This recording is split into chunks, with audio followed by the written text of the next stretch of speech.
interviewé sur la politique internationale.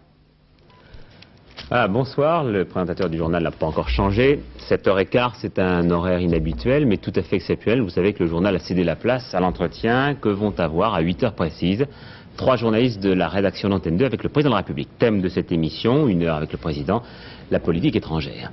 C'est d'ailleurs de politique étrangère que nous allons parler pour commencer ce journal avec le retour des anciens otages de Washington à Washington. Dans un peu moins d'1 heure, les 52 séquestrés de l'ambassade américaine en Iran vont être accueillis en grande pompe par le président Reagan. Ils l'ont déjà été tout à l'heure par son vice-président George Bush et par des dizaines de milliers de personnes massées à la base aérienne d'Andrews, près de la capitale. C'est là qu'arriveraient les anciens otages en provenance de West Point. Alors avant de quitter West Point, les 52 diplomates avaient tenu une conférence de presse que nous allons maintenant écouter.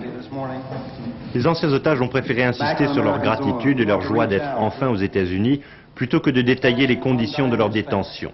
Cherchant visiblement à éviter toute controverse, les ex-otages ont félicité le président Carter pour sa patience, mais ont refusé de spéculer sur le résultat d'une politique plus musclée de sa part. De même, plusieurs des anciens otages ont fait preuve de compréhension envers leurs gardiens iraniens, expliquant que les sévices qu'ils avaient subis étaient essentiellement psychologiques, simulacres d'exécution par exemple.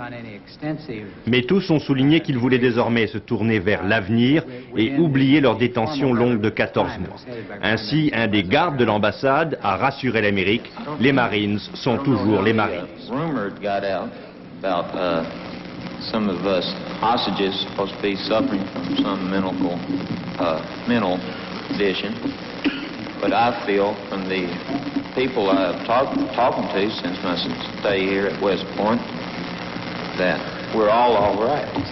And as soon as they let us get home, so especially the Marines, get back to chasing women, everything will be perfect. We are all right. Nous sommes en Amérique, il fallait donc s'y attendre. La libération des otages a déchaîné un déferlement d'exploitation commerciale en tout genre. Tout y est prétexte à faire du dollar. D'abord le lancement, vous le voyez, d'un magazine qui se promet d'être régulier. Il s'appelle Free, libre, et il vaut 12 francs. Vous multipliez le prix par 2 et vous allez obtenir le premier livre sur le récit de la captivité. On ne perd pas de temps dans l'édition américaine. Titre de ce livre que vous voyez, 444 jours. J'ajoute à cela qu'une marque de jeans a fait fabriquer 52 pantalons à la taille des anciens otages, que l'on vend à tour de bras des badges qui valent 10 fois leur prix de revient et que les auteurs de la fameuse chanson « Accroche un ruban jaune » sont en train de réécrire une nouvelle version adaptée aux circonstances dans un studio de Nashville. Je vous laisse écouter les premières paroles. The new version will be in record stores later this week.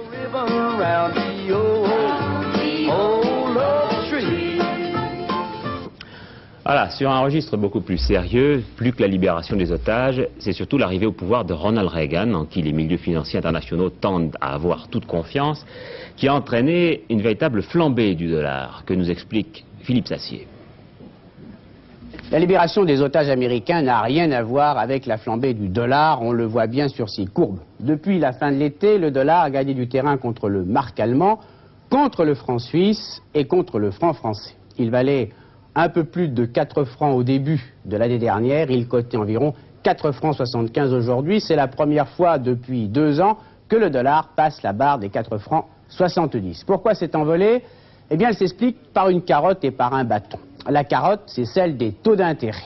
À l'exception de la lire italienne et de la livre anglaise, les placements en dollars offrent des taux d'intérêt qui sont le double, voire plus, des taux offerts pour les autres monnaies. Ceux qui ont des dollars se précipitent pour les prêter et vendent d'autres monnaies ou de l'or pour acheter des dollars. Le bâton, eh bien, c'est celui que le président Reagan va manier pour remettre de l'ordre dans l'économie américaine. Vers le fin février prochain, on s'attend à ce que le nouveau président annonce un programme économique de choc. La hausse du dollar signifie donc que pour l'instant, les financiers internationaux partagent un petit peu l'euphorie des Américains et qu'ils croient en Reagan. Mais un dollar fort bouleverse l'économie mondiale. Pour les pays en voie de développement, c'est dramatique. Leur dette, déjà énorme, va encore se gonfler.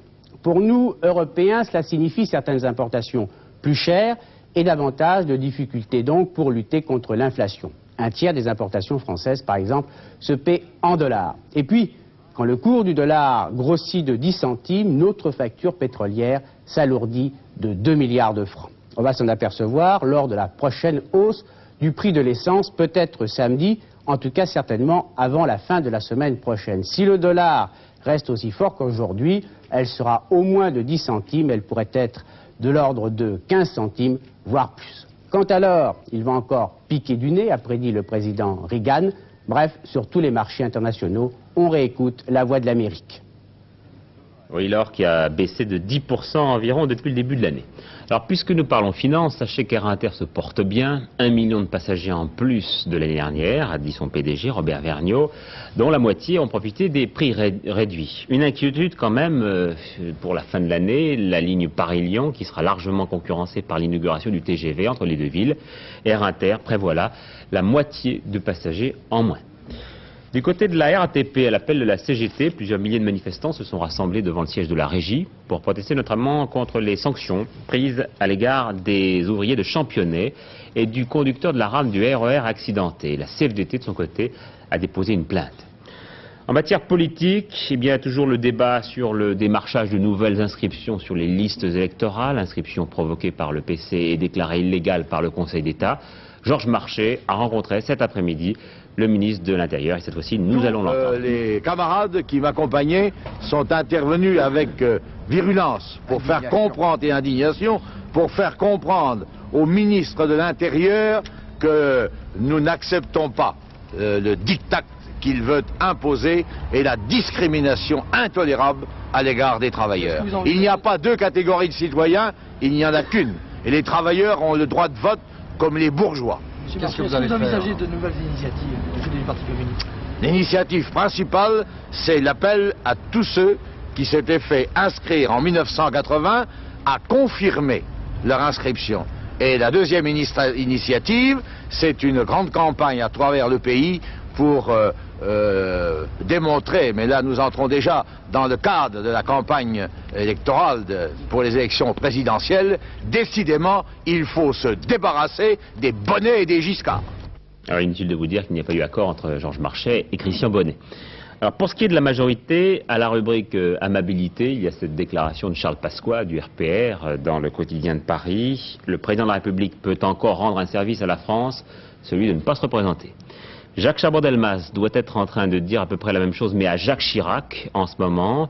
Les deux hommes se voient et ça n'arrive pas si souvent à l'occasion d'une remise de médaille à l'hôtel de ville de Paris. Et Jacques Chaban-Delmas va donc essayer de dissuader Jacques Chirac de se présenter.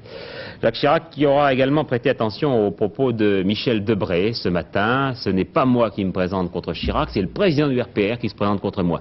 Et Michel Debré a expliqué pourquoi il ne participerait pas au congrès de ce mouvement. Ce congrès aboutit à enfermer le RPR dans une impasse. Le RPR tente à devenir un parti comme les autres. À partir de ce moment-là, il est proche de sa fin. Ce que représentent tous ceux qui se réclament sur la scène politique du gaullisme doit être à l'écart d'une formation politique qui s'aligne sur les autres.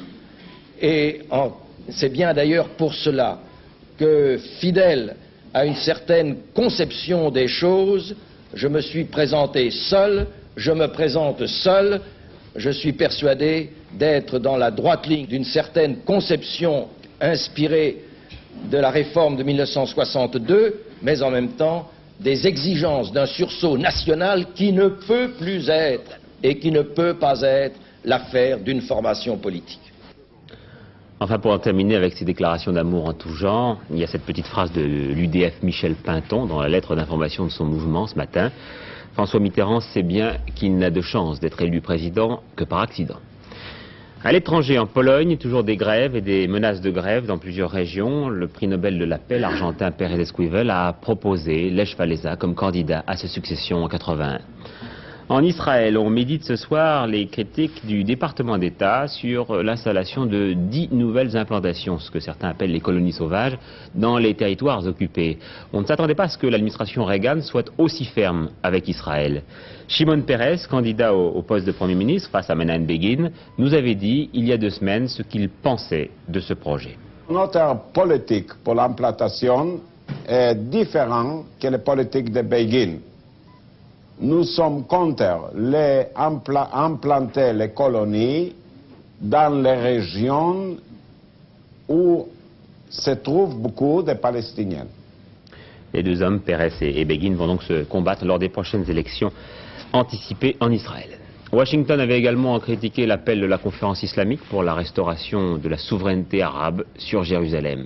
Cette conférence a repris ce matin à Taïf. Et puis la conférence de Madrid est entrée de son côté dans sa seconde phase. Je vous rappelle qu'il s'agit d'examiner les suites de la conférence d'Helsinki. Salvador, enfin, avec une situation toujours aussi confuse, en pleine guérilla. D'un côté la junte au pouvoir, de l'autre l'extrême gauche qui multiplie les escarmouches. Au milieu des réfugiés, par exemple, ici, dans la cathédrale de la capitale, Bernard Benjamin et Jean Ray nous ont adressé leur témoignage. L'archevêché de San Salvador, en plein centre de la capitale. Derrière ces murs, toute la misère du peuple salvadorien en guerre. Ils sont exactement 967 dans ce camp improvisé. 967 personnes, pour la plupart des femmes, des enfants et des vieillards, qui ont fui leur village pour venir se placer sous la protection de l'Église. C'est la première surprise de ce minuscule pays d'Amérique centrale. Depuis 6 mois environ, les gens fuient les campagnes et se réfugient dans leur propre pays parce qu'ils n'ont pas réussi à gagner la frontière du Honduras.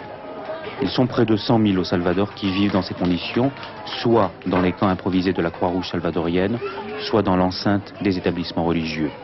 Uniquement dans la capitale, 8 lieux de ce type existent. Il y en avait 11 il y a quelques jours, avant que les autorités militaires ne se décident à en fermer 3.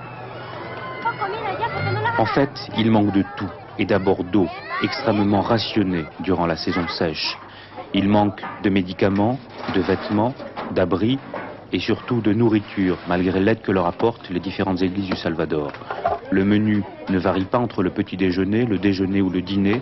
Des tortillas, ces galettes de maïs, qui sont le plat de base de tous les paysans à travers l'Amérique centrale, et une purée de frijoles, de haricots noirs.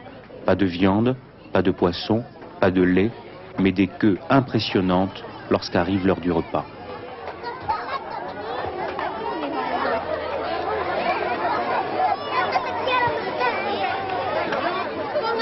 Pour s'occuper d'eux, une jeune femme de 30 ans, Ana Maria, qui ne peut que distribuer ses sourires, parler avec eux, pour tenter de leur faire oublier la peur.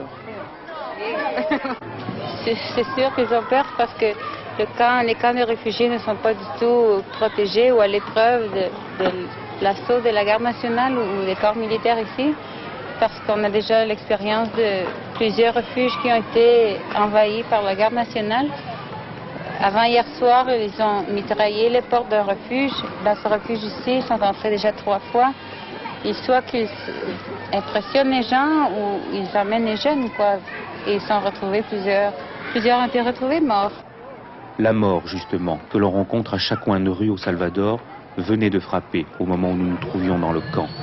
Un bébé de quelques jours, emporté par une grippe intestinale. Un mort de plus, nous a-t-on dit, mais vous savez, ici, on commence à en avoir l'habitude. Et c'est vrai que tous dans ce camp ont vécu de véritables drames. Dans mon village de San Vicente, 3 camions de la garde nationale sont arrivés. À l'époque, j'étais enceinte de 7 enfants. Les soldats sont entrés dans la maison. Ils ont emmené une amie qui était là. Puis ils ont commencé à tirer partout. Ensuite, ils m'ont demandé où sont les armes. Je leur ai répondu, mais je n'ai pas d'armes, je n'ai qu'une machette pour mon jardin. Alors ils m'ont dit, où se tient la réunion? Et l'un d'eux m'a mis un revolver sur la tempe en disant, dis la vérité ou tu vas mourir. Alors un de mes enfants s'est mis à pleurer et les soldats sont montés dans leur camion, puis ils sont partis sans rien me faire.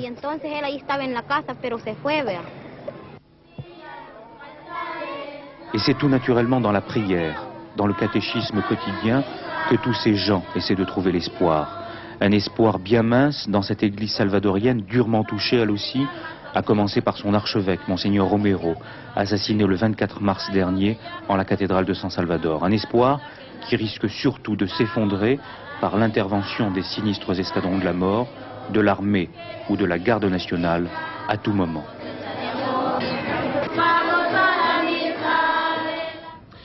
En Afrique du Sud, des inondations catastrophiques dans la province du Cap ont provoqué la mort de plus de 100 personnes. En Indonésie, un paquebot en feu coule. Il y avait 1100 personnes à bord. On n'a pour l'instant empêché que 300 survivants. Et puis l'Italie avec l'arrestation de 123 mafiosi en Calabre, un vaste coup de filet qui a pour objet de combattre le racket dans les villes du sud de la Calabre. Déjà l'année dernière, en décembre, 80 mafiosi avaient été arrêtés. Leur procès est actuellement en cours. En France, une polémique à Quimper. Un cadre d'une entreprise qui travaille pour l'EDF a été licencié pour avoir affiché son hostilité au nucléaire avec un autocollant qu'il avait simplement placé sur son véhicule personnel. C'est la CFDT qui dénonce ce licenciement. Nous n'avons pas le point de vue de la direction dans cette affaire qui n'est pas étonnante. Un non-lieu pour Larissa Doublet, qui avait été accusée d'avoir assassiné son mari, un restaurateur de Vanves, il y a 3 ans. Et puis l'inculpation de maître Giletti, l'ancienne avocate de Jacques Messrine, soupçonnée de complicité dans son évasion.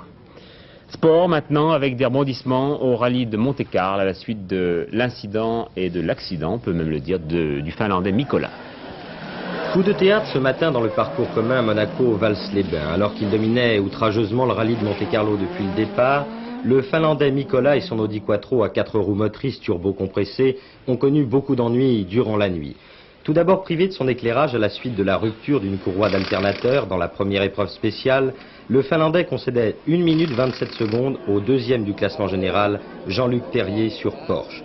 Puis, dans la 11e épreuve spéciale, la 5e du parcours commun, Mikola heurtait le parapet d'un pont avec suffisamment de force pour fausser le frein avant gauche de son Audi.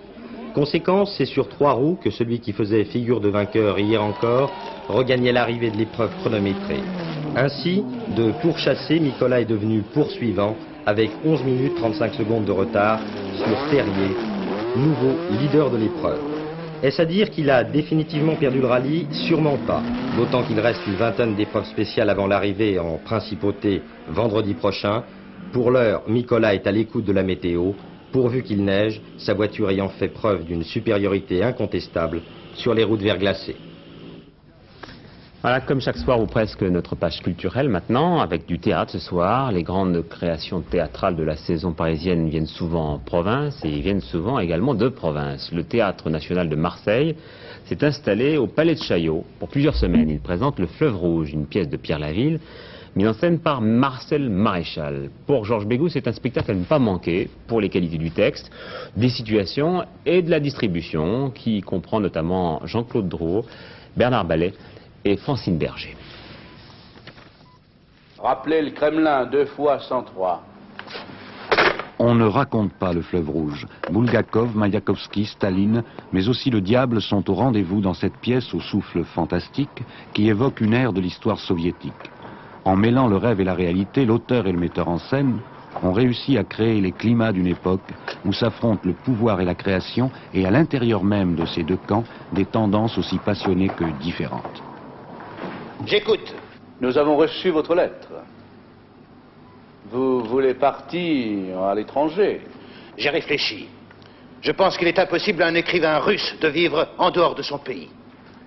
Nous le pensons également. Si je vous demandais de vous définir, de vous situer... Je suis un écrivain soviétique. Précisez? Ni dissident, ni conformiste. Un écrivain indépendant. Ouais, admettons. Je venais pour la conférence débat de Mayakovsky. Mayakovsky, c'est moi. J'ai parlé, tu arrives après la bataille. Je n'ai pas de montre. J'ai dû la vendre. Qui es-tu? Je suis écrivain. Provisoirement journaliste au sifflet à un journal très modeste. Je m'appelle Bulgakov Mikhaël. Je signe en français Michel. Je débute. J'espérais écrire sur vous mon 3e article. Trop tard. J'arrive trop souvent trop tard, stupidement. Tu trouveras 1000 meilleurs sujets. Cette histoire n'est pas seulement l'histoire de 2 individus, c'est aussi l'histoire d'une époque. Et comme toile de fond, il y a l'époque qu'on connaît, l'époque notamment de Staline, et qui est une époque assez théâtrale. Si Shakespeare avait été vivant de cette époque, il en aurait fait des pièces de personnages comme Staline. Donc il y a un côté épique, et qui, je crois justement, le caractère épique de cet ouvrage prend tout à fait sa dimension là sur ce plateau de Chaillot, qui est le grand plateau dans lequel qui résonnent encore des voix de Villard, de Sorano et de Gérard Philippe. Et je pense que la pièce va s'inscrire très très bien dans ce cadre-là. Je voudrais dire aussi qu'on n'est pas obligé de connaître ni Maïakovski ni Bulgakov pour comprendre ce qui se passe. Cher Ivan Vassilievitch, me pardonnerez-vous? Pardonnez-moi.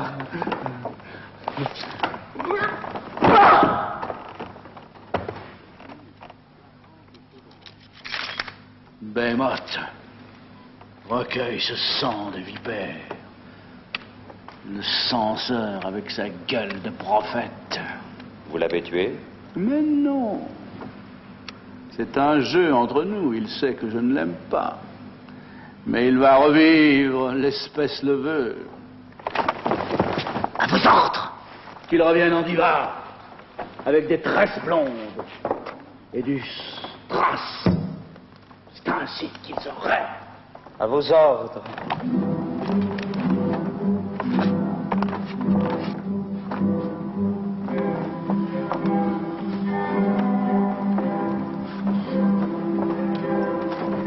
Arrêtez la musique! Voilà, ça s'appelle donc le Feuve Rouge et ça passe au Palais de Chaillot. Une dernière nouvelle, alors que les 52 otages américains, 52 anciens otages américains se préparent à être reçus dans une demi-heure par le président Reagan et qu'ils ont reçu vraiment un accueil de héros à Washington, à la base d'Andrews, puis sur leur parcours entre la base d'Andrews et la Maison-Blanche. Je viens d'apprendre que le département de la justice a demandé à tous les tribunaux américains de surseoir pendant 30 jours à tout jugement portant sur des plaintes relatives aux avoirs iraniens aux États-Unis. Et à l'appui de sa demande, le département de la justice fait savoir que le gouvernement de Ronald Reagan est en train de procéder actuellement à une réétude approfondie des accords d'Alger. La météo maintenant, eh bien aujourd'hui les températures étaient très basses là où persistait le brouillard, ailleurs voisines de la normale. Demain, eh bien le soleil persistera de la Méditerranée et à la montagne, un petit peu partout, vous le voyez, sur le sud-ouest également.